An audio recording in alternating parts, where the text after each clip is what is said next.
Welcome to Beyond the Wormhole, where every couple of weeks we take you out of the matrix and into the great beyond. I'm Debbie Pokornik, and I'm here with my beautiful friend Angelia LaRue, who actually spends a good deal of her time traveling beyond the wormhole. Hi, Angie. It's great to see you. Hello. Hi, Debbie, and hello, everybody out there in Beyond the Wormhole land. Yes, well, I'm curious, what kinds of exciting things have you been up to since we last talked? Mm. So I have been working on a very interesting project with the Sci department at the university here, which is all about out-of-body travel, and not just out-of-body travel, but returning with pertinent, verifiable information.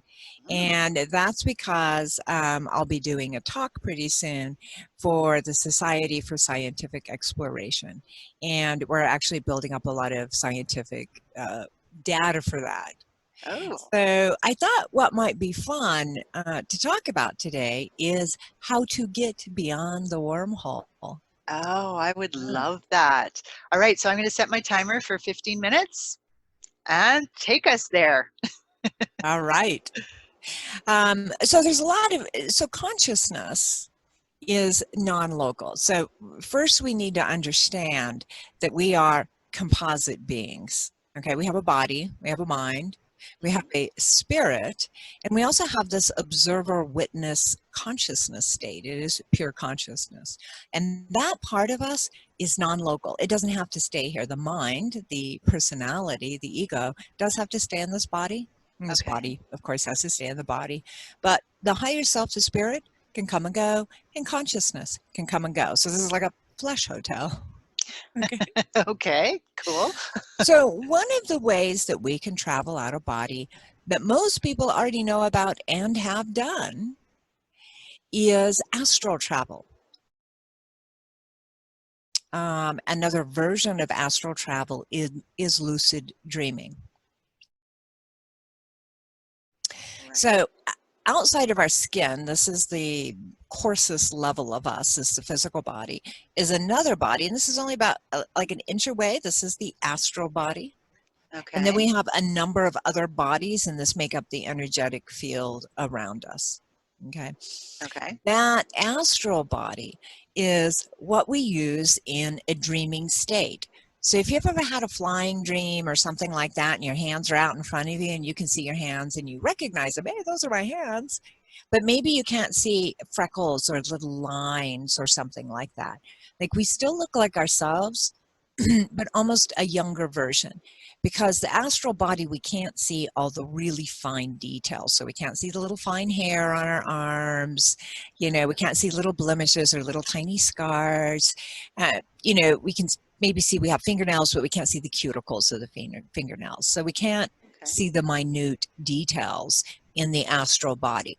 But traveling in the astral body is a very real uh, it feels very real, because as long as we can see our hands and our feet, we have a measuring device. We can tell the Very true. perspective of things. What is the approximate size of things, So right? can I ask a quick question? Uh-huh. If you can't see your hands or your feet because maybe you're not really looking at them. Like I've had lots of flying dreams, but I don't know that I've ever seen my hands out in front of me. So would Mm-hmm. I still possibly be out there? But yeah, I mean, even if you're not seeing your hands or your feet, if you're not looking at yourself, you're too busy looking at the amazing landscape, Hmm. you probably still have a very strong sense of the perspective. Oh, that's a telephone pole. Oh, is it about the right height? Oh, that's a house right at about the right height, right? Right. But there's another form of consciousness that we can travel in, several other forms, um, Right. in which we'll start with just pure consciousness. Pure consciousness, or what I call pure consciousness, if you go into like the Hindu traditions and the Tibetan, Buddhism traditions and stuff, there are other words for this stuff. Okay. Um, but that gets complicated to have to say all those different words of all those different It traditions. would take up the whole 15 minutes right there. So don't Exactly. even Yeah. do it. Yeah. But there's a form that I call pure consciousness, which kind of almost doesn't even have a size.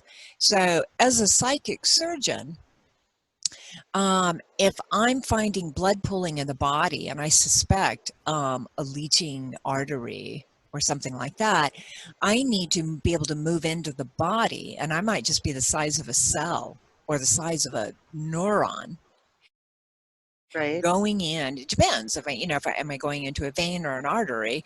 I need to be relative to that which I'm going into relative to the size of what I'm looking for. So if I'm looking for a little, a fissure in an artery, I can be a little bit bigger, that's fine. But if I'm going down into a capillary, I mean, ultimately, I want it to be almost the size of a subway tunnel so I can look Right. around and I can study the thing. Right. So I'm going in relative to what I'm looking at so that I can freely, cleanly observe it.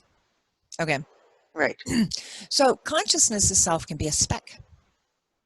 Okay. There's other bodies that we can travel in, and one of them, which is my favorite, is what I call the etheric body. And the etheric body is really, it's of a vibrational level, or can be tuned to a vibrational level where it can get to the 6th dimension very easily. The astral body is pretty much stuck in the 3rd and the 4th dimension. It's pretty much the astral realms and Earth. Okay. Yeah, where the etheric body can go 5th, 6th, 7th dimension, something like that. Okay. Okay.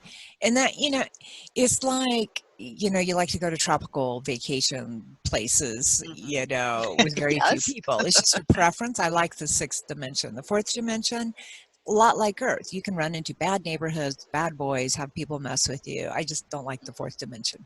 That's all. The whole energy, really, if it's like the 3rd dimension energy, then that's Yeah, not always fun to be around. it's slightly more evolved, which is why it's the 4th dimension. Okay. Yeah. And so, I mean, I really like to hang out with beings that are much higher spiritually, much more evolved, but still relatable. I can still actually relate to them, because there are beings like 12th dimensional beings where I don't even have a point of reference. Right. I can't relate to them at all.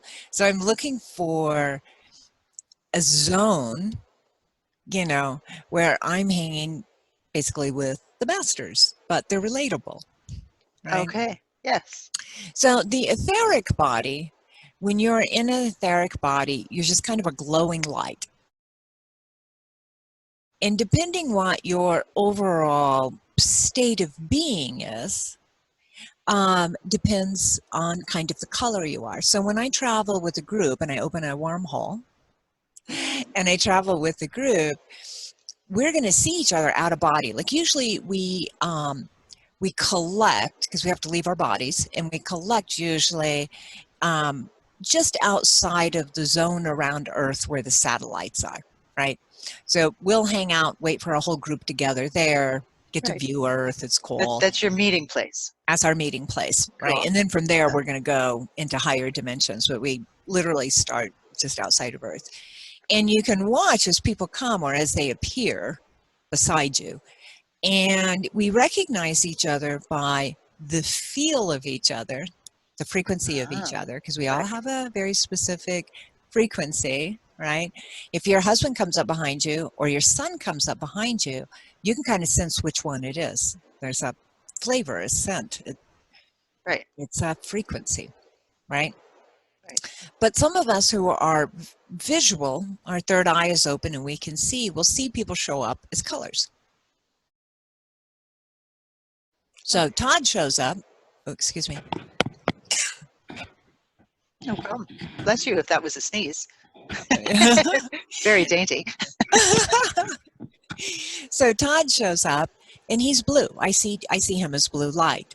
Jane shows up and she's always this deep magenta red. So Todd is this really chill, kick back, mellow, peaceful guy. That's his essence. And he shows up as his essence, right? Okay. Jane is this deeply loving, nostalgic, romantic lady. And so she's coming in this magenta color, right? Which is representing her essence, And Harry, he comes in as orange. Well, Harry's a jokester and super optimistic, and he's just bouncing off the walls all the time. And the orange is what you see in children's auras a lot of times, right? Okay. And I'm violet because I'm a psychic. My third eye is really active. That is a beam of violet light, and it just fills my whole auric field. Mhm. So we have recognition by the way we can feel each other and go, oh, that's Todd. I feel Todd beside me. Oh, Harry's down below. Oh, Jane, you're right there above me. Gotcha. Right? We can feel each other, or if the third eye is active, we can see each other. See the colors. hmm So Nice. this is how we navigate as a group to another location. Hmm. Okay. So the beginning of all of this, so that gets into pretty advanced travel. But to jump way back kind of to the beginning, how do I even train this up? How do I learn that I'm not my thinking mind? How do I learn that I'm consciousness? Where do I begin with that? Right. Meditation is a super great way. So let's say you're already well meditated, you've already discovered the observer state or witness state, as a lot of people call it. This is not the thinking mind, it's a part of you that can watch your mind think thoughts, Mm-hmm. right? Yes. Um, your next step, an easy step, is remote viewing. Remote viewing is a way, well, in the remote viewing circles, they call it's a way that the subconscious can speak to the conscious mind. My actual experience is it's a very brief jump into another place, retrieving information and bringing that back. Okay. That could be argued endlessly. What is the exact mechanism? Okay, Great. Hey, that people can really, argue anything. yeah, yeah. So, and as a culture, if you're an American, you got lucky because you're a Canadian, but we spent $200 million on remote viewing Mm-hmm. over the course of 20 years. And they were government black book projects, and we learned a lot about Mm-hmm. remote viewing, right? It's down to basically a science with predictable results now. This is the launch pad to learning how to move your entire consciousness using different bodies, the astral body or the etheric body or pure consciousness. I've talked of three different ways today. Right. To get out and about. There's a whole universe out there, and it exists on a multidimensional level. It's not just one, it's multiple versions. So, this is a way to start discovering what you Yes. really are. So, what about if a person really struggles with quieting their mind during meditation? Like, for example, I'm actually quite good at getting into that objective witness position when I am fully awake and conscious. But when Mhm. I try to meditate, often my brain is either busy doing something or I fall sound asleep. Right. Those Yeah. two sort of things are where I tend to go. And I'm not asking you to fix me, but I'm thinking there's Mhm. probably a lot of people out there that could be listening to this and going, okay, but I can't meditate, so Yeah. then I can't do it. Do you have anything you could Yeah. offer people like me? So, for people that fall asleep, Hmm. pick an uncomfortable position. Sit up without a back behind you, Mm. cross-legged. Yes.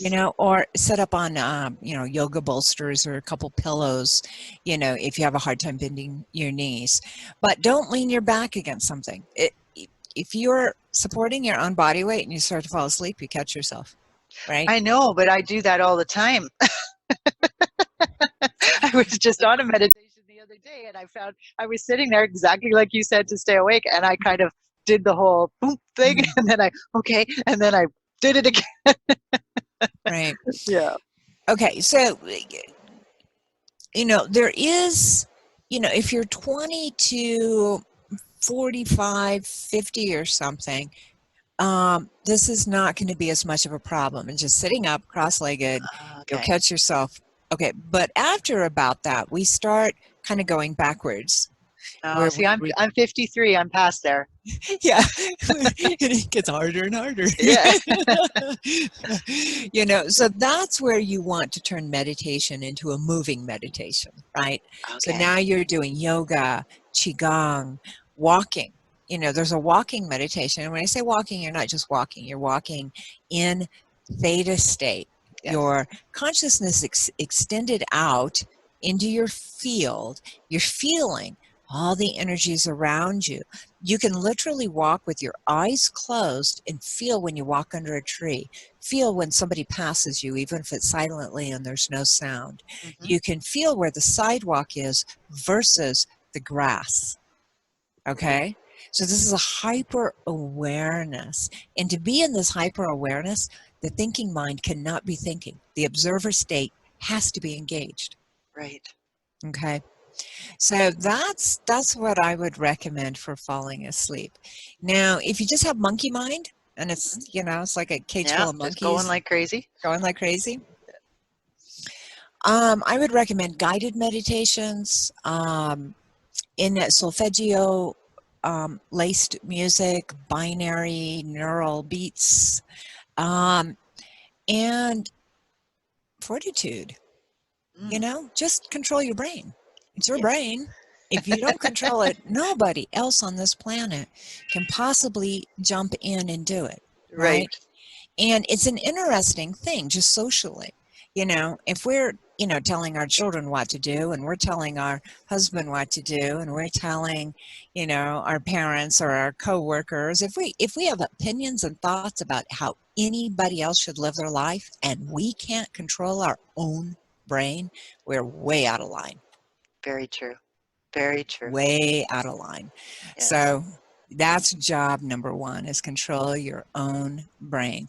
And it's hard. And it took me years. I remember the first time I was taking martial arts, and I knew that to become very good at martial arts, I had to not think about martial arts. I had to just do. I just had to be the martial art. Absolutely. Had to flow through me.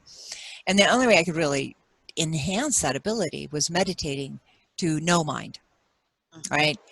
And I was 20 something, and this was full of monkeys and squirrels. And they were leaping all over the place. Which I think we can all relate to. Yeah. And I mean, it was just, 1,000 thoughts at hyper speeds, right? Yes. So, and I just tried and I tried and I tried, and I would try to focus on my breath, just focus on the inhalation and the exhalation. And I'd make it about 3 breaths, and then a thought would come, right? Yeah. And I worked and I worked and I worked and I worked. And finally one day came that I had like 3 seconds of no mind. There was truly nothing there. And it startled me so much, I startled myself out of meditation. Yes, yes, I've been there. I have done that as well. Yeah, and it was 10 years before I could get back. Wow. But now, part of what I do is I take entire rooms full of people on out-of-body journeys. This is not with plant medicines. This isn't with anything at all. This is understanding what you are, what you really are.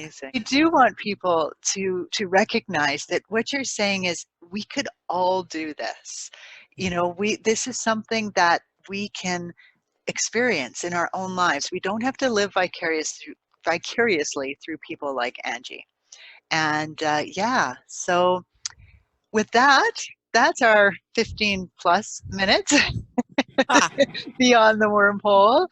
So thank you to everyone who's watching. Thank you for reacting, for sharing this. If you're listening to the podcast or if you're seeing it on video, please do share, because these wormholes are a lot of fun, and that it really is what they're all about. We'll be back in a couple of weeks to share another experience with you. And for now, always remember that until you really know what you aren't living you. Those are Angie's words, not mine, although I'd love to take credit for them. So keep your mind and your heart open, and you just never know where life will take you. See you in a couple of weeks. Thanks, Angie. Thank you, Debbie. Bye, everyone. Blessings to you. Bye-bye.